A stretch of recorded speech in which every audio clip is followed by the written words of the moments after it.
এই পায়েসটা একবার রান্না করুন। তারপরে যেমন আমরা পায়েস রান্না করি, তো চালটা ফোটার পরে দুধ, চিনি, এলাচ দিয়ে দিলাম, দিয়ে পায়েসটাকে নামিয়ে দিয়েছি। একদম হয়ে গেছে পায়েসটা। তারপরে আমি এখানে একটা সিলভারের বাটি নিয়েছি, সেখানে আমি 2 চামচ চিনি দিয়েছি। গ্যাসের উপরে বসিয়ে হালকা হালকা আঁচে লাড়তে থাকবো। লাড়তে লাড়তে একটা কালার সুন্দরভাবে হয়ে যাবে। তবুও আমি চামচ দিয়ে ভালো করে লাড়তে থাকবো, না যেন পুড়ে যায়। বেশি পুড়ে গেলে কিন্তু হবে না। তো একদম লাল কালার চলে এসছে। এবার নামিয়ে আমি ওইটা পায়েস হাঁড়ির মধ্যে দিয়ে দিলাম।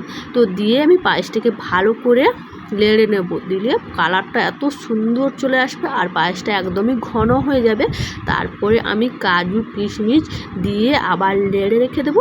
ঢাকনা চাপিয়ে দেবো 10-15 মিনিট। 10-15 মিনিট পরে 2-3টা তুলসী পাতা দিয়ে দিলাম। একদম ঠাকুর বাড়ির মতো হয়েছে। কেমন লাগলো অবশ্যই কমেন্ট